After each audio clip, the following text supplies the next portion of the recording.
If someone had told me a year ago that my marriage would end in flames, that my wife would destroy our daughter's health with her recklessness, I would have laughed in their face. I believed in my wife. I trusted her.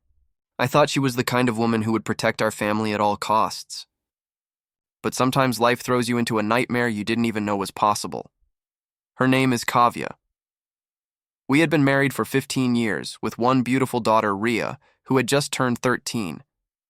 To the outside world, we looked perfect. Middle-class comfort, vacations, birthday parties, smiling photos on social media. Behind closed doors, I thought things were fine too. Sure, the spark wasn't as wild as in the early years, but we were stable, committed, or so I thought. It started with Kavya's fitness kick. She joined a gym, started buying new outfits, spending more time on her hair and makeup. At first, I was supportive. I thought it was great she wanted to look after herself. But then came the late evenings, the excuses, the friends I never met. I ignored the red flags, until the day everything blew up in a way I never could have imagined. Ria came home one evening looking pale and uncomfortable. She tried to brush it off, but eventually she admitted she was in pain. We rushed her to the hospital, terrified.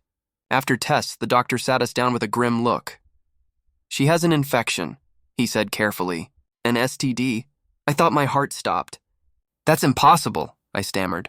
"She's 13. She's a child." The doctor explained it wasn't from sexual activity. It had been transmitted indirectly, through shared items, contaminated clothing, possibly even towels.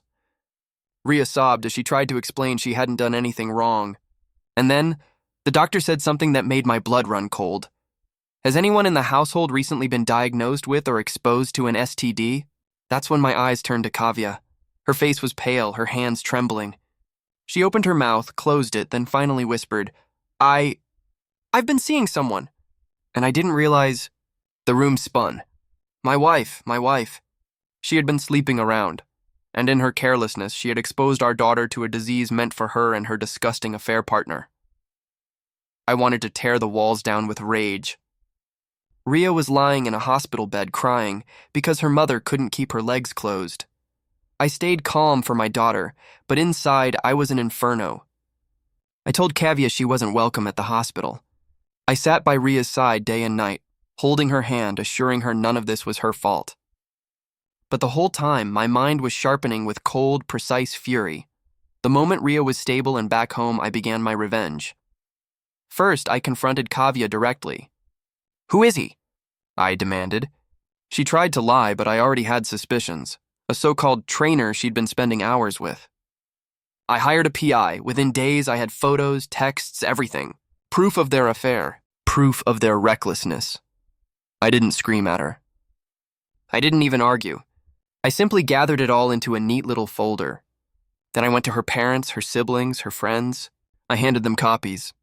"This is what your daughter-sister-friend has done. She endangered her own child." The fallout was immediate. Her family was horrified. Some disowned her outright. Our friends turned their backs. Even her precious lover, the so-called trainer, dropped her the moment the scandal went public. Then came the legal strike. My lawyer was ruthless. With the medical records and the PI's evidence, I secured full custody of Ria. The judge didn't even hesitate. Kavya lost the house, lost custody, and was ordered to pay support she could barely afford. When the divorce papers hit her desk, she broke down crying. "Please don't do this. We can fix it," she begged. I looked her in the eyes and said, "You didn't just betray me. You betrayed your own daughter. You don't come back from that." Now, months later, Ria is healing. Physically, she's getting better. Emotionally, it will take time. But she knows she has me, and I'll never let anyone hurt her again. As for Kavya, she lives alone in a cheap apartment. Her reputation is ruined, her family won't speak to her, and the man she risked everything for doesn't even pick up her calls. She lost her marriage, her daughter, her stability, all for a fling. And the best part? She has to live every day knowing her affair didn't just destroy her life, it put her own child in a hospital bed.